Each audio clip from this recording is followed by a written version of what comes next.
ये क्वेश्चन थोड़ा इंपोर्टेंट सा लग रहा है, मुझे लग रहा है पूछेंगे इस बार। लेसन 6 में तुम्हें नोट्स दे दूंगा, बना नहीं पा रहा हूँ स्कूल तो। ये वाला क्वेश्चन देख लें। An amusement park has a soft opening to the public to trial run its attractions. है ना, उन्होंने क्या किया, सॉफ्ट ओपनिंग की अभी, ठीक है, फुल प्लान नहीं है। सो अम्यूजमेंट पार्क मतलब होता है, समझते हैं, मस्ती के लिए। As a soft opening to the public to trial run its attractions. Tickets are sold at 50% discount during this period and the operating capacity is 80%. 80% पे काम कर रहे हैं, ज़्यादा टिकट नहीं बेचते हैं, कम ही लोगों को लाते हैं, ट्रायल रन चल रहा है, देख रहे हैं कि लोगों को पसंद आ रहा है या नहीं आ रहा है। The official opening day of the amusement park is 3 months later. Officially 3 महीने बाद ओपन होगा। Management claim that the soft opening is a trial run necessary for amusement park to be in the, बोला कि management कहता है कि ये जो सॉफ्ट ओपनिंग है ना, इज अ ट्रायल रन और ये नेसेसरी है for the park to be in the capable of intended manner. ये लाइन बहुत बार आएगी, लिखवा दूंगा, याद कर लो। मैनेजमेंट बोला है जो हमारी इच्छा है उस हिसाब से ये बहुत जरूरी है कि हम इसको 3 महीने तक सस्ती दरों पे बेचें टिकटों को, ताकि लोग आए, अट्रैक्ट हों, ताकि जब हम 3 महीने बाद ओपन करें तो फिर अच्छे से अपना अमेजन पार्क चलने लगे।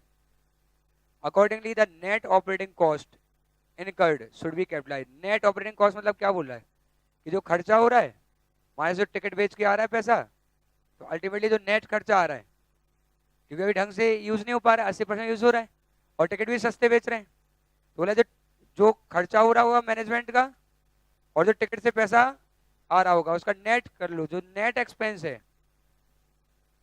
ना 3 महीने का। समझ रहे क्या हो रहा है, टिकट सस्ती बिक रही है, ज्यादा लोग नहीं आ रहे हैं, लेकिन वहां जो टिकट काट रहा है, जो मेंटेनेंस का खर्चा, जो साफ सफाई का खर्चा, ठीक है, जो जानवरों के खाने पीने का खर्चा, वो सब तो लग ही रहा है। तो लाइक कि कुछ पैसा आ रहा है, कुछ खर्चा लग रहा है। इन 3 महीनों में जो भी पैसा आ रहा है, जो खर्चा लग रहा है, तो जो नेट खर्चा हो रहा है उसे हम क्या कर लें, कैपिटलाइज कर लें। Accordingly the net operating expenditure should be capitalise. Net operating expenditure आ रहा है, वो हम क्या करें, कैपिटलाइज कर लें। आपको करना है कमेंट, नेगेटिव कमेंट तो अपन वैसे कर सकते। तो उन्होंने बोला कि आप कमेंट करें क्या हो रहा है। तो क्या ये 3 महीने टिकटें बेचना रेडी टू यूज करने के लिए जरूरी है? क्या इसके बिना नहीं चल पाएगा? चल पाए, कम लोग आएंगे, हो सकता है, हो सकता है ज्यादा लोग आए, कम लोग आए, लेकिन रेडी टू यूज तो है ना। और हमें ये नहीं चाहिए कि मतलब जब अच्छे खासे लोग आए तब तक का अपना, हमने तो ये भी पढ़ा है कि रेडी टू यूज के बाद पुट टू यूज करने में अगर लेट हो जाते हैं आप, तो वो खर्चा भी कैपिटलाइज नहीं होता। बात ये नहीं कि वो यूज कब से हो रहा है, बात यह है कि वो कब तैयार हो गया। तो तैयार हो गया, बस आप एट्रैक्शन बढ़ाने के लिए क्या कर रहे हैं, 50% पे डिस्काउंट दिए जा रहे हैं। तो इसको हम कैपिटलाइज नहीं कर सकते, जो खर्चा होगा ये कैपिटलाइज नहीं होगा। अगर आपको नुकसान हो रहा है इस पीरियड में, तो कहाँ चला जाएगा, पीएनएल में चला जाएगा, वो कॉस्ट का पार्ट नहीं बनेगा, क्योंकि पार्क रेडी टू यूज हो चुका है। क्लियर है बात, पक्का?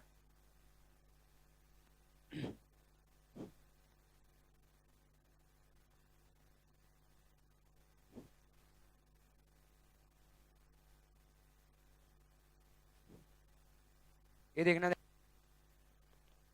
अभी तो 8 ही बजे ना, मैं कौन से प्रेशर में हूँ यार। 8-9 को 8:15 बोलते हैं, 8:40 तक तो 9 बज जाते हैं।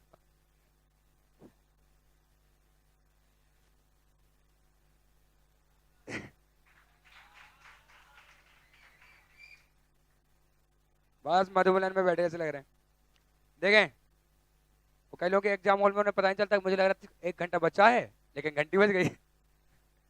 ऐसा कैसे हो जाता है यार, मतलब हुआ था मेरे साथ भी, मतलब दूसरी घंटी बजती तब लगता है अभी तो पहली हुई। वो अमल हमेशा नहीं कर रहे जब तक। देखें एंटिटी ए, देखें एक्सचेंज आ गया, ये देखो जो हमारी सबसे बड़ी समस्या थी वो आज सामने। तो entity A exchanges surplus land with a book value of 10 lakh for cash of 20 lakh and plant and machinery के नाम है valued at 25 lakh. उन्होंने क्या किया, एंटिटी ए एक्सचेंजेस सरप्लस लैंड, जमीन जिसकी बुक वैल्यू कितनी थी 10 लाख, वो उन्होंने दे दी, और क्या किया, for cash of 20 lakh and plant and machinery value 25 lakh. 20 lakh cash में लिए और 25 लाख की मार्केट वैल्यू वाली प्लांट एंड मशीनरी ली. क्या दिया गया है, लैंड, और क्या क्या मिला, 20 लाख नगद और 25 लाख की प्लांट एंड मशीनरी. पहले क्वेश्चन पूरा पढ़ लो, क्या पूछ रहे, क्या आप तक कुछ पूछ रहे. What will be the measurement cost of asset received, जो आपको एसेट रिसीव हुआ उसकी कॉस्ट क्या होगी, बता सकते हैं. एक्सचेंज के केस में हम प्रोविजन बोलेंगे. एक्सचेंज में हम जो एसेट रिसीव हुआ है उसकी फेयर मार्केट वैल्यू दिखाएंगे अगर हमें उसकी फेयर मार्केट वैल्यू पता है, plus transaction has commercial substance. और क्या मतलब होता है कॉमर्शियल सब्सटेंस का, कि जो एसेट था उसके जो कैश फ्लोज थे और जो एसेट आ रहा है उसके जो कैश फ्लोज हैं वो आपस में क्या हो, डिफर करें. यानी अभी जो कैश फ्लो हो रहा था अब वो क्या हो जाएगा, चेंज हो जाएगा. तो क्या चेंज होगा, हमने यहाँ सरप्लस लैंड दी है, मतलब वो जमीन जो हमारे किसी काम की नहीं, हम यूज ही नहीं कर रहे थे, यानी उससे हम कैश जनरेट नहीं कर रहे थे, बस मार्केट वैल्यू बढ़ती गई. हमने वो देके 20 लाख रुपए लिए और एक मशीन ली जिसकी मार्केट वैल्यू है 25 लाख. तो क्या जो एसेट मिला उसकी मार्केट वैल्यू पता है, मिनल बेटर हो जाती, जो मिला उसकी मार्केट वैल्यू पता है, और क्या कॉमर्शियल सब्सटेंस है, हाँ, तो इसको हम दिखाएंगे at the fair market value of asset received. तो कितना दिखाएंगे, 25 लाख है ना. 20 लाख तो कैश मिल रहा है, 25 लाख वाली मार्केट वैल्यू का हमें प्लांट मशीनरी मिल रहा है, तो हम 25 लाख पे दिखा. डाउट है मित, है तो बोले 25 लाख पे देंगे, और क्या इसमें क्या डाउट. तो देखें आराम से कर लेते, मुझे लग रहा था 8:30 या 8:45 हो रहे हैं. हो तो क्या टाइम को कोई रोक सकता है. Since the transaction has commercial substance, the plant and machinery would be recorded at 25 lakh, which is equivalent to fair value of land of 45 lakh. इन्होंने कहानी कुछ उल्टी लिखी है, कंफ्यूज मत होना. बताओ प्लांट एंड मशीनरी कितने पे दिखाएंगे, 25 लाख. ठीक है, इसको तुम पढ़ के कंफ्यूज हो गए, यहाँ तक रोक लो अपनी बात को, है ना. 25 लाख पे दिखाएंगे क्योंकि फेयर मार्केट वैल्यू पता है और उसका कॉमर्शियल सब्सटेंस है.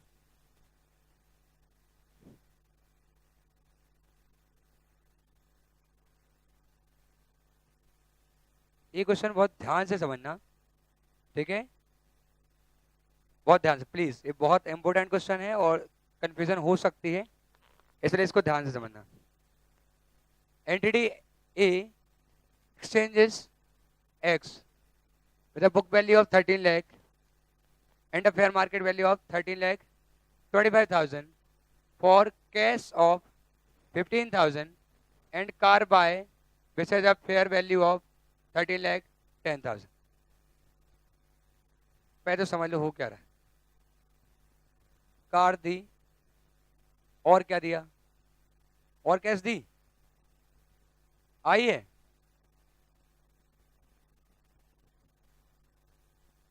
पहले तो यही समझ लो आई है कि गई. कैसा लग रहा है तुम्हें. तो entity A exchange car x with book value of 13 lakh और जिसकी फेयर मार्केट वैल्यू क्या है 13,25,000 for cash of 15,000 and car by which has a fair value of 13,10,000.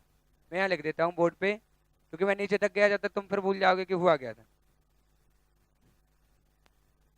ये तो क्वेश्चन होमवर्क में ऐसे मिलना चाहिए कि जाओ पढ़ के आना.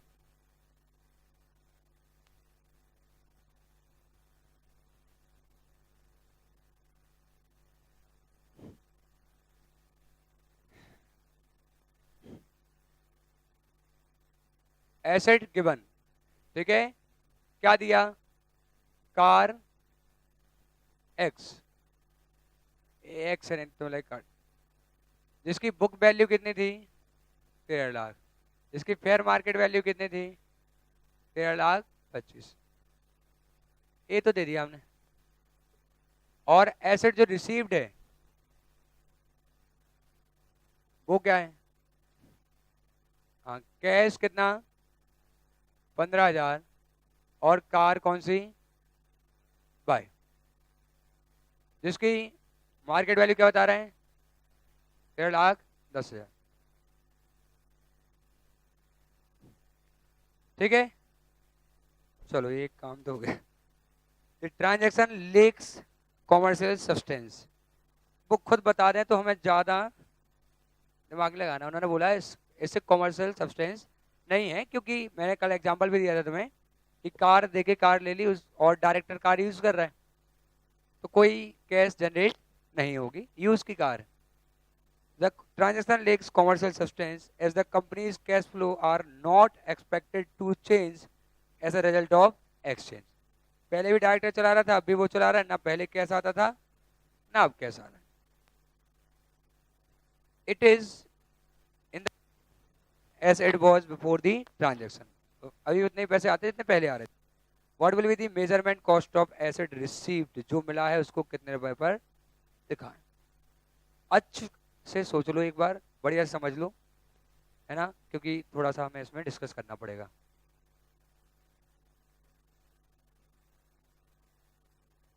इसीलिए बोल रहा हूँ अच्छा से समझ लो, बिलीव करो, अच्छे से सोचोगे तभी हम आंसर तक पहुंच पाएंगे। नहीं नहीं है 13 लाख। अब वो बोल रहा है कि 12,85 15 जोड़ हटा के एक बार बोलेंगे 13,15,000। आराम से सोच लो। Correct Umang, you are right.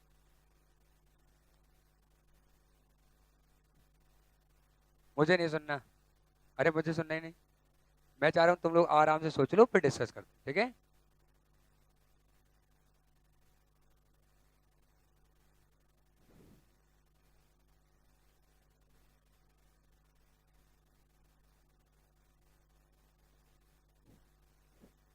मैं सुनता ही नहीं जब तक मैं नहीं सुनता।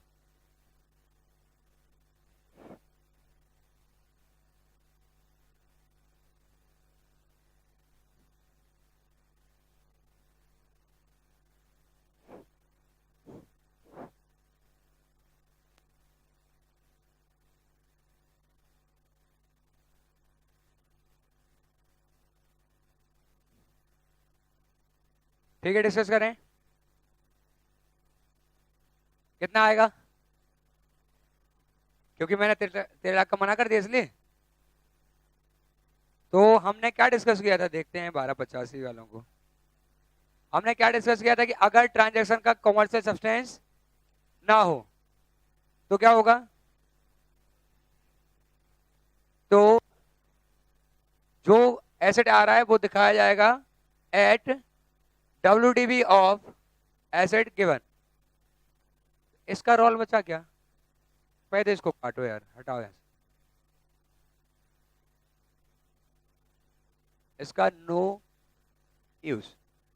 क्या इसका रोल है, बताते जाओ।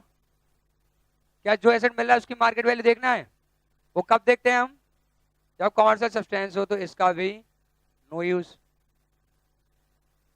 अब हमने एक एसेट दिया जिसकी बुक वैल्यू थी 13 लाख, जिसके वाले हमें मिले 15,000, और दूसरा एसेट ऐसा भी हो सकता था कि जिसके बदले हमें मिलता 10 लाख का कैश और एक एसेट, ऐसा भी हो सकता है ना। 15,000 हो सकता है, 10 लाख भी हो सकता है। तो फिर मुद्दा ये है कि कार बाय कितने पर दिखाते हैं, ये ट्रांजेक्शन देखना, इसको जज करो। आपने एक 13 लाख की WD वाली कार दी, सामने वाले ने 10 लाख रुपए दिए, एक नैनो कार दी, ठीक है। अब नैनो ही आएगी और क्या, तो इसका इसे हम प्लीज इसे हम किस वैल्यू पर दिखाएंगे, सोचो अच्छे से। तुमने 10 लाख की कार दी, उसने 10 लाख, तुमने सॉरी 13 लाख वाली कार दी, बुक वैल्यू जिसकी 13 थी, अच्छे से समझना है ना, 15,000 बहुत छोटा अमाउंट था, ये अमाउंट सही है डिसीजन लेने के लिए। आप 13 लाख की कार देते हैं एक्सचेंज वाले को, है ना, पुरानी मर्सिडीज होगी आपके पास, और उसने आपको 10 लाख नगद दे दिए और एक कार दी छोटी। क्या जो छोटी कार मिली है, 10 लाख नगद मिल गए, छोटी कार मिली है, उसकी वैल्यू 13 लाख होगी। 13 लाख का एसेट दे रहे हैं, 10 लाख वो वापस कर रहा है, और एक कार दे रहा है, तो क्या जो कार दे रहा है वो 13 लाख की होगी। इसका मतलब वो कितने की होगी, कोई और बात नहीं पता, तो 3 लाख की होगी।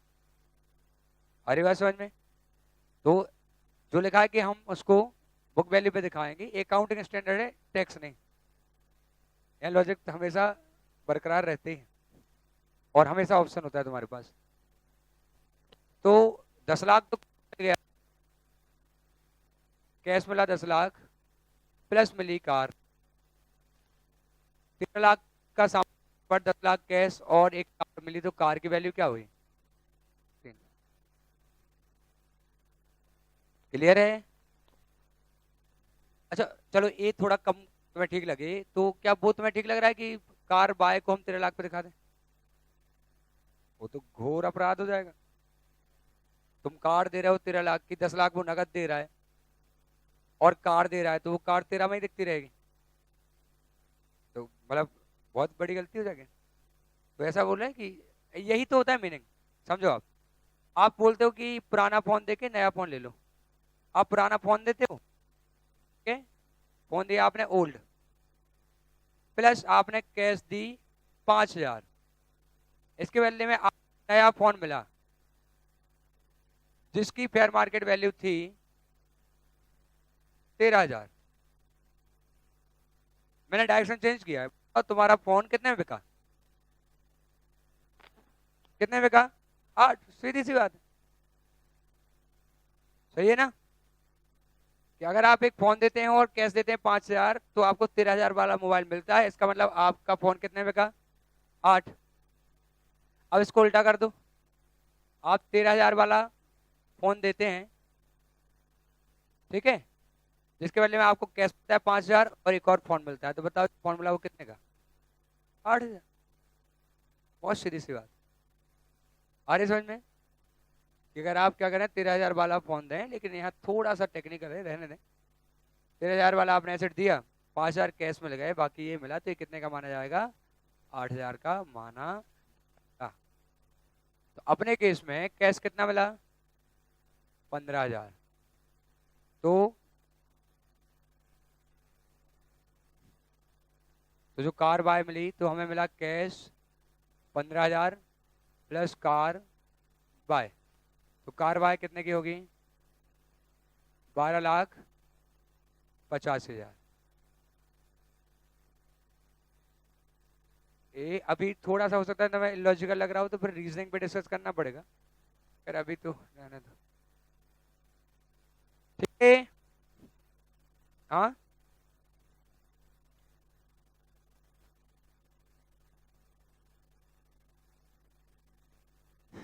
अपन क्या करते हैं, अपन समराइज पढ़ते हैं। जब तुम पूरा एस पढ़ोगे तो एक्सप्लेनेशन एक्सप्लेनेशन एएस, मुझे लग रहा है 85 पैरा होंगे इसके अंदर लगभग, या हो सकता है ज्यादा ही हो, 50 ही पैराग्राफ है, अपन ने पढ़े हैं 13, इसलिए हम नहीं समझ सकते पूरा, तो हमें चीजें छोड़नी पड़ती हैं। अगर हम एक एक बार भी डिस्कस करें तो बहुत बड़ी बात हो, मतलब इतना मुझे लग रहा है कि 85 पैरा तो होंगे इस एस 10 में, इतना तो होगा। तो 85 पैरा का अपन समरी पढ़ रहे हैं, 10 पॉइंट से 12 या 13, कितने लिखे अपन ने, हाँ बस, इसलिए हम पूरी बात को जज नहीं कर सकते लाइन टू लाइन, क्योंकि हम सारी, साफ कर दो, नहीं इसको तुम लिख लो, ये कौन सा इलस्ट्रेशन है, इलस्ट्रेशन 8 न्यू एसएम इंटर का,